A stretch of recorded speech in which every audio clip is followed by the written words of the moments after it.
2018년 무술년 개해가 지나고요. 2019년 개해년 대지해가 시작되었습니다. 작년을 돌아보면 코람대오 하나님 앞에서 잘 살았다, 또 멋지게 살았다 할 만큼 자신있게 삶과 신앙이 하나 되었던 한 해는 아닌 듯 합니다. 그럼에도 2019년 하나님께서 또 우리에게 허락하셨고 기회를 주신 것은 분명히 감사입니다.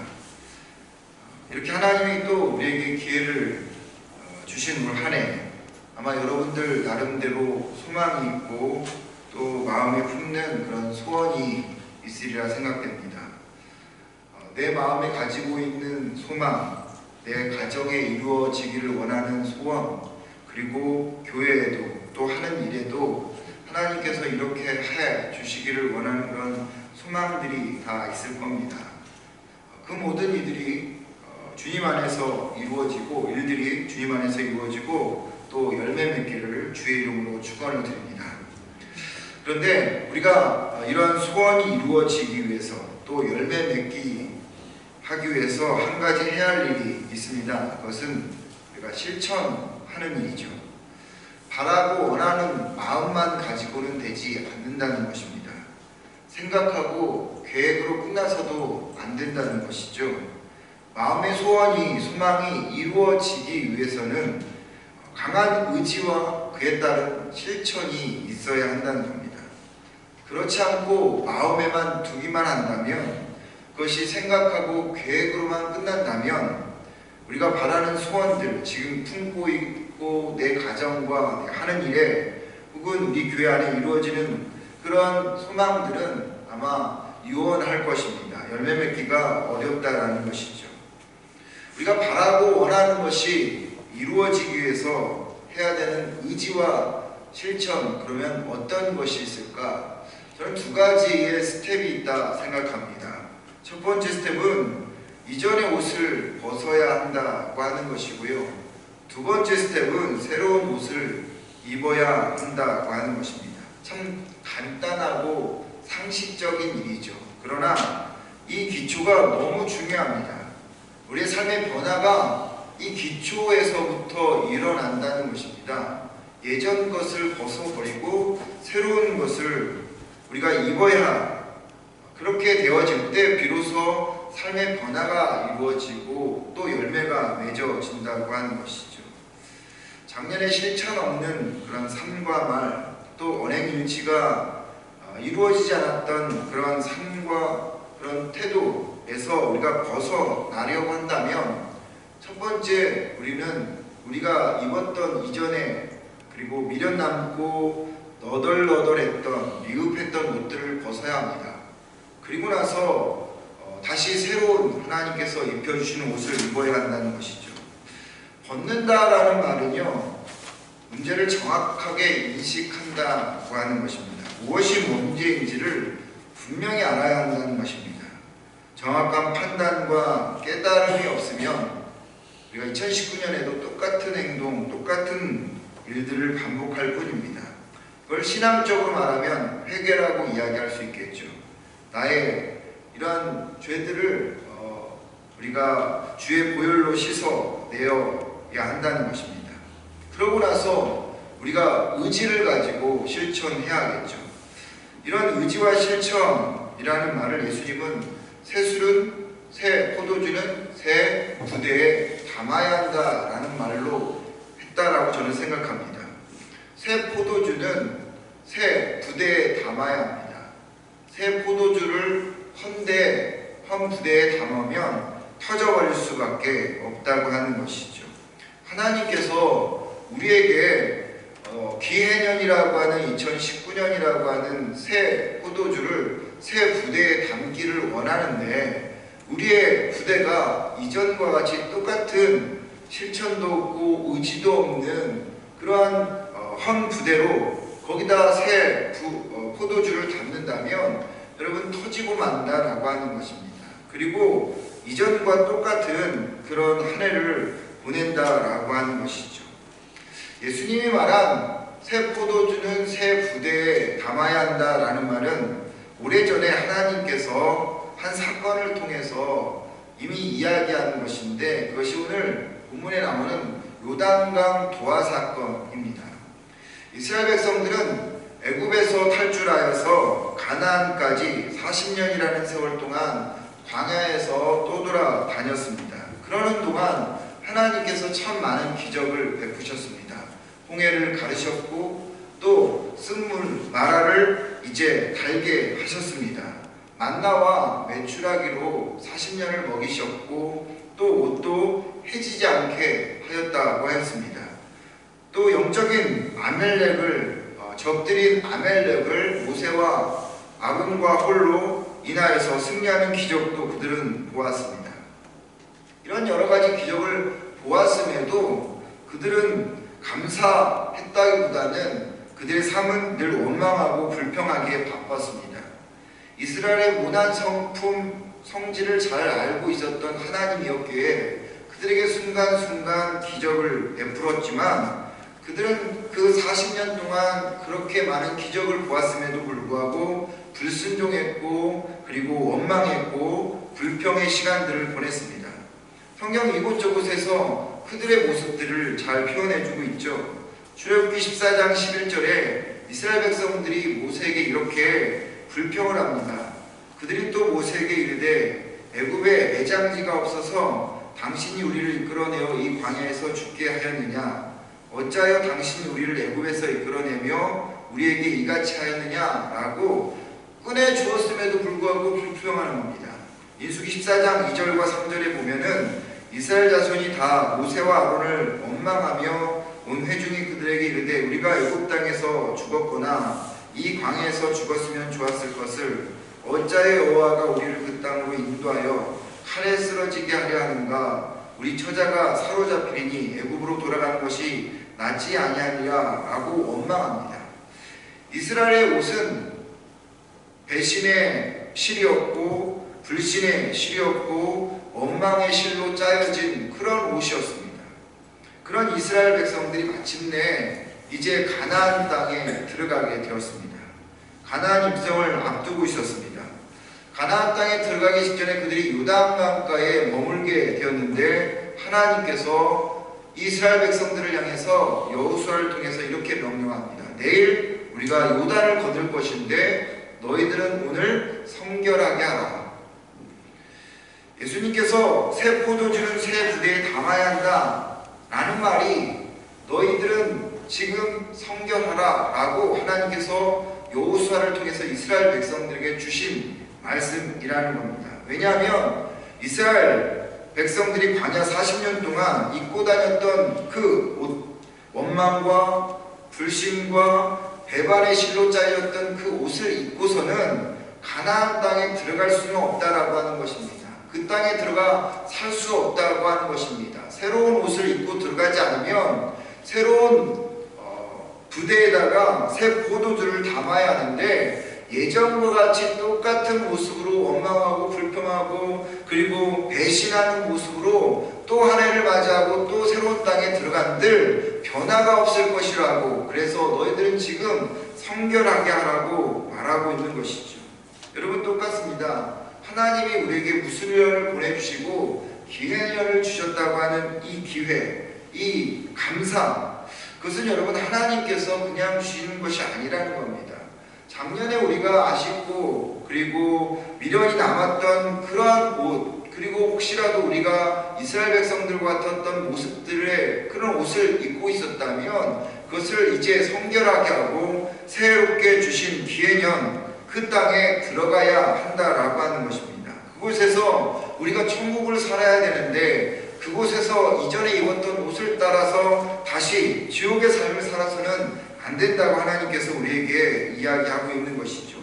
마음만 있고 의지와 실천이 없었던 시간들, 그것이 작년 한 해였다면 이제는 그 옷을 그대로 입고 가는 것이 아니라 벗어버리고 주님께서 주시는 의지와 실천을 가지고 새 땅에 들어가서 우리가 살아야 한다고 하는 것입니다. 그것이 성결하게 하는 것이죠.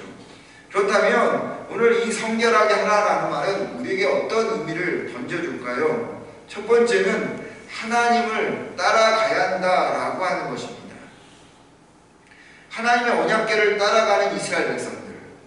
3절 말씀을 보면요, 여호수아를 통해서 이스라엘 백성들에게 이렇게 이야기합니다. 백성에게 명령하여 이르되 너희는 레위 사람 제사장들이 너희 하나님 여호와의 언약궤 매는 것을 보거든 너희가 있는 곳을 떠나 그 뒤를 따르라 라고 이야기했습니다. 하나님의 임재를 상징하는 언약궤가 움직이면 그 뒤를 따라가라 라고 이야기합니다. 가나안 땅은 이스라엘 백성이 한 번도 가보지 않은 땅입니다. 전혀 생소한 땅입니다. 낯선 땅입니다. 그런 생소한 땅, 낯선 땅에서 살아가야 될 때 환경과 상황이 아닌 하나님을 따라가라고 이야기합니다. 새 포도주는 새 부대에 담는다는 의미는 기해년이라는 가나안 땅에 들어가기 위해서는 사람도 환경도 주변의 말도 아닌 하나님을 따라가야 한다라고 하는 것입니다. 우리는 작년 참 사람들의 말을 많이 들었습니다. 어떻게든 내가 가지고 있는 능력과 인맥과 경험을 통해서 그 일들을 행하려 했던 것이죠. 그래서 얻어진 것이 무엇입니까? 그래서 얻어진들 그것이 우리의 것입니까? 정말 여러분의 것이라고 생각하십니까? 이스라엘 백성들이 가보지 않았던 광야에서 어떻게 살아남아 있을 수 있었을까요? 하나님을 따라갔기 때문입니다. 하나님이 불기둥과 구름기둥으로 인도하였기 때문에 그들은, 이스라엘 백성들은 광야 40년을 살 수 있었던 것이죠. 그 불기둥과 구름기둥이 움직이면 같이 따라 움직였고 멈추면 같이 멈추면서 하나님께서 말씀하실 때까지 기다렸다고 하는 것입니다. 그것이 광야에서 살아남을 수 있는 방법입니다. 2019년 우리가 살아남을 수 있는 유일한 방법이 있다면 하나님의 말씀을 따라가는 것입니다. 사람의 말을 따라가는 것도 아니고 내 인맥과 경험과 능력을 따라 살아가는 것이 아니라 하나님의 말씀을 따라가는 것입니다. 세상 사람들에 대해서 귀를 닫고 하나님의 말씀에 따라 움직일 때 비로소 우리는 새로운 땅에 들어가서 하나님께서 주시는 천국을 살 수 있다는 것이죠. 사람들이 마음에 실망이 들어오고 시험이 드는 거의 대부분의 90% 이상이 무엇 때문일까요? 사람 때문입니다. 이 말은 내 삶의 약 90% 이상이 사람을 의지하고 있다는 것입니다. 사람에게 초점을 맞추고 살아가고 있다는 것이죠. 작년 그렇게 우리가 사람 때문에 실망하고 시험에 들었는데 올해 똑같이 사람 때문에 실망하고 또 사람 때문에 시험에 들고 한다면, 그것을 답습하고 반복한다면 그것처럼 여러분 어리석은 것은 없다고 하는 것입니다. 작년과 다르게 살아야 되지 않겠습니까? 그렇다면 어떻게 해야 된다고요? 하나님의 말씀을 따라가야 한다는 것입니다. 그 언약궤를 따라가야 한다는 것입니다. 물론 우리가 세상에 살기 때문에 사람의 소리를 듣지 않을 수 없습니다. 사람의 말에 귀를 기울이지 않을 수 없고 환경에 무시할 수 없습니다. 그러나 하나님이 그럼에도 불구하고 당신의 언약궤를 따라오라고 했던 이유가 뭘까요? 하나님이 어리석어서 그렇게 이야기했을까요? 아니죠. 신앙인은 환경을 뛰어넘는 사람이고, 신앙인은 세상을 뛰어넘는 사람이고, 사람을 뛰어넘는 사람이기 때문입니다. 하나님이 사람과 환경이 아닌 당신을 따라오라고 하는 것은 하나님께서 다 준비하시고 계획하시겠다고 하는 것인데, 우리가 그것을 믿지 않고 사람을 따라가고 사람의 말에 의지하고 그리고 환경에 따라 살아가려고 한다는 것이 여러분 우리의 모습이었다면 새로운 한 해는 그렇게 살아서는 안 된다라고 하는 것입니다. 베드로와 야고보와 요한이 예수님께서 따라오라 했을 때 이미디어틀리 즉각적으로 따라갔다고 했습니다. 그가 주저하지 않았다고 했습니다. 즉각 따라갔었을 때 그들은 주님의 그 큰 그림 안에서 하나님의 사역자가 될 수 있었다고 하는 것이죠. 성인인 그들이 바보여서 예수님을 그냥 따라간 게 아니라 예수님을 통해서 큰 그림을 보았기 때문에 그들은 따라간 것입니다. 신앙인은 하나님 안에서 큰 그림을 보는 자들이라는 것이죠. 그렇기 때문에 주님을 따라 가야 한다는 것이죠. 여러분, 그런 신앙의 맛이 있어야 되지 않겠습니까? 신앙생활 오랜 동안 해도 그런 신앙의 맛을 누리지 못한다면 여러분 우리 신앙생활을 돌아봐야 한다는 것이죠. 그러면 하나님을 따라간다는 것은 구체적으로 무엇을 말할까? 저는 예배자가 되어져야 된다고 생각합니다. 요단을 건넌 이스라엘 백성들이요, 하나님께서 또 하나 명령하셨습니다. 요단 가운데 있는 기둥들을 갖다가 요단 강가에 세워 기념비로 세우라라고 이야기했습니다. 그러면서 뭐라 이야기하냐면, 이게 무슨 기념비입니까? 후손들이 물어보면 하나님께서 에베네zer, 이제까지 우리를 인도하셨다라고 하는 것을 말하게 하는 그런 기념비다라고 하기 위해서 세우라고 했던 것이죠. 그 말은 무슨 얘기냐면, 하나님이 우리의 예배자이다라고 하는 것을 그들에게 가르치라고 하는 것입니다. 올 한 해 하나님께서 우리에게 새 수를 허락하셨습니다. 그렇다면 우리가 새 부대에 그것을 담아야 한다는 것이죠. 그 새 부대에 담아야 된다는 것은 무엇이냐? 하나님을 따라가는 것인데, 하나님을 따라가는 삶이란 예배자의 삶으로 살아간다는 것입니다.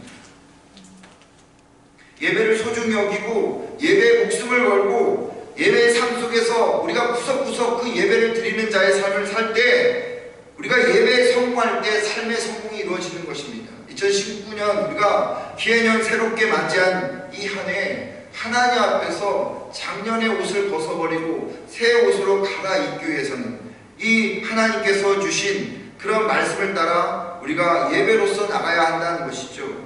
두 번째로는 요단을 건너야 한다라고 하는 것입니다. 8절의 말씀을 보면, 너는 언약궤를 맨 제사장들에게 명령하여 이르기를, 너희가 요단 물가에 이르거든 요단에 들어서라. 요단은 여러분 때때로 죽음을 이야기하는 거죠. 요단강 건너가 만나리 이렇게 이야기해서 죽음을 이야기하지만요, 요단강은 때로는 거듭남을 의미합니다. 지난 25일날 우리가 세례를 베풀었는데, 그 세례의 의미가 거듭남이듯이 요단을 걷는다라고 하는 것은 세례, 즉 거듭남을 말하는 것입니다. 이 말은 무슨 얘기냐면, 종교인으로 살아서는 안 된다라는 것입니다. 니고데모라고 하는 사내드린 공회원이 예수님을 찾아갔습니다. 사내드린 공회라고 하는 그런 의결기관은 이스라엘의 최고의 기관입니다. 엘리트들만 모인 그런 기관입니다. 그 중에 한 사람이 니고데모입니다. 그 니고데모가 그렇게 철학 박사 학위까지 가지고 있었던 탁월했던 니고데모가 배우지 못한 예수님 목수에게 찾아가서 영생이 무엇이냐고 묻습니다. 이 말은 무슨 얘기입니까? 니고데모는 하나님을 잘 알았던 종교인밖에 되지 않았다는 거죠. 그런데 그가 하나님 안에서 다시 영생에 대해서 생각하고 거듭나기를 소망했다라고 하는 것입니다. 여러분, 종교인으로 살아서는 안 된다라고 하는 것이 하나님께서 우리에게 말씀하시는 겁니다. 성도는요, 종교에 죽고 예수에 사는 사람들입니다. 거듭나는 것처럼, 영생을 얻는 것처럼 그냥 가면을 쓰고 살아가는 사람들이 아니라 예수님 안에서 죽는 사람이어야 된다는 것입니다. 이스라엘 백성들은 모세를 통해서 하나님을 참 많이 알았습니다. 그러나 직접 그들이 경험하지 못했습니다. 하나님 앞에서 뒤로 물러날 줄만 알았지 하나님을 경험하려고 하지 않았습니다. 아는 것이 중요한 것이 아니라 체험하고 거듭남이 중요하다라고 하는 것입니다. 그런데 거듭남의 옷을 입기 위해서는 여러분 순종이 필요한 것 아십니까? 요단물이 세차게 흘러내려오고 있었습니다. 그런 강을 건너라고 하나님께서 명령합니다. 근데 여러분, 그 강을 넘으면 잘못하다가 물에 빠져 죽을 수가 있어요.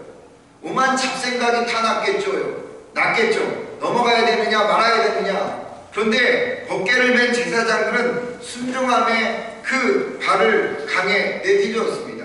그랬더니 기적이 일어났습니다. 요단강 물이 저 위에서 끊어져서 내려오지 않기 시작했습니다. 우리가 종교인의 옷을 벗고 거듭나기 위해서는 많은 도전들이 생깁니다. 주변인들의 도전이 있을 수 있고요, 수십 년 동안 이 박힌 나만의 삶을 내려놓는 그런 도전도 있게 됩니다. 그래서 두렵고 부담스럽습니다. 하지만 그때 순종하면 그동안 지켰던 삶이 주는 가치와 행복보다 내가 하나님 앞에서 종교인을 벗어버리고 거듭남으로 순종하며 얻어지는 그 가치와 행복이 더 크다라고 하는 것입니다. 바라는 것은 여러분과 제가 올 한 해 종교인의 옷을 벗어버리고 순종함으로 거듭나서 하나님이 주시는 축복을 누리는 여러분과 제가 되기를 주의 이름으로 축원을 드립니다. 마지막 세 번째, 적을 제거해야 합니다. 10절 말씀을 보면 아까 여러분들이 읽으실 때 참 희한한 이름 많이 난다라고 생각하셨죠.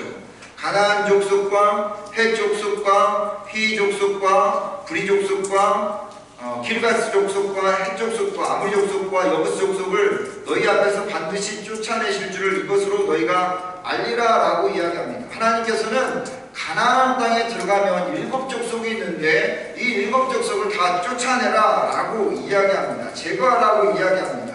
왜 제거하라 라고 하느냐면 이유가 있어서 제거하라고 하는 것입니다. 민수기 33장 55절에 보면 너희가 만일 그 땅 가나안 땅 원주민들 7족속들을 너희 앞에서 몰아내지 않으면 너희가 남겨둔 자들이 너희 눈에 가시와 너희 옆구리에 찌르는 것이 되어 너희가 거주하는 땅에서 너희를 괴롭게 할 것이다 라고 말합니다. 여호수아 23장 13절에 보면 그들이 너희에게 올무가 되며 덫이 되며 너희 옆구리에 채찍이 되며 너희의 눈에 가시가 되어서 너희가 마침내 너희 하나님 여호와께 너희에게 주신 이 아름다운 땅에서 멸하리라 라고 말합니다. 그러니까 가나안 땅의 7족속을 멸절시키지 않으면 제거하지 않으면 그들이 너희의 가시가 되고 너희가 올무가 되고 옆에 창에 그런 채찍이 되어질 것이다 라고 하기 때문에 그들을 제거하라고 이야기합니다. 실질적으로 이스라엘 백성들은 가나안 땅에 들어가서 이 7족속을 다 제거하지 않았어요. 그리고 이 7족속이 남아있는 사람들이 이스라엘 백성들에게 그들이 섬기던 바알과 아세라신 그 우상들을 이제 퍼뜨려서 북이스라엘과 남유다가 이 우상을 섬기다가 하나님께 멸망을 당해버렸습니다. 새 포도주라는 기회년을 주셨다면 우리 안에 생활 곳곳에 자리 잡고 있는 우상들을 제거해야 합니다. 마음속에 하나님보다 더 사랑하는 그런 우선적인 것들을 제거해야 한다는 것이죠. 만약 그것들을 제거하지 않으면 여러분 그것들이 우리의 신앙과 삶의 가시와 올무가 되어서 우리를 괴롭히고 우리를 무너뜨린다고 하는 것입니다. 그뿐 아닙니다. 이 기해년에는요 7족속과 같은 그런 적들이 도사리고 여러분과 저를 공격할 겁니다.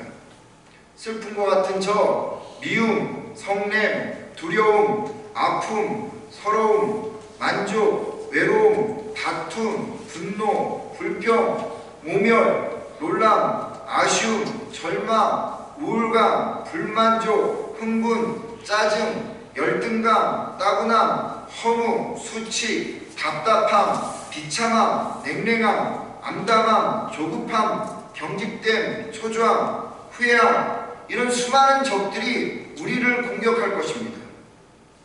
그런 적들을 우리가 맞이할 터인데 그 적들을 그때그때 제거하지 않으면 그것들이 우리의 올무가 되어지고 우리의 가시가 되어서 우리를 무너뜨린다라고 하는 것이죠. 그렇다면 여러분 우리의 생활 곳곳에 퍼져 있는 우상들 그리고 이 기해년 우리를 향해서 다가올 적들을 어떻게 제거할 수 있을까요? 우리 힘으로 제거할 수 있을까요? 내 힘으로 그 우상들을 제거할 수 있을까요? 여러분 우리가 우리 안에 터져나오는 그런 분노, 그런 모멸감, 그리고 열등감 이런 것들 여러 가지를 이야기했는데 그런 것 하나하나를 우리가 조절하고 컨트롤할 수 있는 그런 능력이 우리한테 있을까요? 없죠. 그럼 어떻게 이 모든 우상과 그리고 적들을 제거할 수 있을까요? 성령의 힘으로 해야 된다는 것입니다. 스가랴 4장 6절에 보면 만군의 여호와께서 말씀하시되 이는 힘으로 되지 아니하며 능으로 되지 아니하고 오직 나의 영으로 된다라고 하나님의 신 성령으로 이 모든 것들을 제거할 수 있다라고 하는 것입니다. 성령이 입혀주는 전신갑주가 있습니다. 작년에 그런 우리가 입었던 옷들이 아닌 성령이 입혀주시는 전신갑주가 있는데 그 전신갑주를 입어야만 우리가 지난 한 해의 삶을 답습하지 않는다는 것이죠. 내가 해보렸던 시간이었지만 힘들고 어렵게 했던 그런 시간들을 이길 수 있는 유일한 방법이 있다면 그 헌옷에 새 옷을 입는 것이 아니라 새수를 헌부대에 다는 것이 아니라 하나님이 입혀주시는 전신갑주를 입고 다시 새롭게 성령으로 살 때 우리가 이 한 해를 이길 수 있다라고 하는 것입니다. 이처럼 여러분 예배자로 하나님 앞에 하나님을 따라가고 순종함으로 거듭나고 성령의 힘으로 살 때 하나님이 허락하시는 이 기회는 이 대지에 엄청난 일들이 일어날 것입니다. 5절 말씀을 보면 내가 너희 가운데 내일 기이한 일을 행하리라 주님께서 말씀하십니다. 내일 너희 가운데 기이한 일을 행하리라 말씀하신 하나님이 그 다음날 그들이 성결하게 하였고 그리고 그 다음날 그들에게 큰 역사가 일어났습니다. 그것이 14절로부터 17절까지의 말씀입니다. 같이 한번 우리 읽고 말씀을 마치도록 하겠습니다. 14절로부터 17절까지입니다. 백성이 요단을 건너려고 자기들의 장막을 떠날 때 제사장들은 언약궤를 메고 백성 앞에서 나아가니라. 요단이 몫이 거두는 시계는 항상 언덕에 넘치더라. 궤를 맨 자들이 요단에 이르며 궤를 맨 제사장들의 발이 물가에 잠기자 곧 위에서부터 흘러내리던 물이 그쳐서 사르단에 가까운 매우 멀리 있는 아담성 변두리에 일어나 한 곳에 쌓이고 아라바의 바다 여매로 향하여 흘러가는 물은 온전히 끊어지며 백성이 여리고 앞으로 바로 건널새 여호와의 언약궤를 맨 제사장들은 요단 가운데 마른 땅에 굳게 섰고 그 모든 백성이 요단을 건너기를 마칠 때까지 모든 이스라엘은 그 마른 땅으로 건너갔더라. 하나님을 따라가고 거듭남으로 하나님 앞에 살고 성령의 힘으로 살겠다고 다짐하면요, 그렇게 실천하면요, 기이한 일이 벌어집니다. 요단강이 끊어지고 그리고 그곳을 지나가는 역사가 일어나게 되어질 것입니다. 이 기이한 일 우리에게 일어납니다. 근데 우리가 그것을 실천하느냐 그냥 생각으로 끝나느냐 거기에 달려있다는 것이죠. 우리가 강한 의지를 가지고 실천하여서 2019년도 이 기해년이 여러분들 가운데 그리고 여러분들의 가정 가운데 그리고 여러분이 하시는 일 가운데 그리고 우리 교회 가운데 엄청난 큰 역사로 나타나는 그런 복된 한 해가 되기를 주의 이름으로 축원을 드립니다.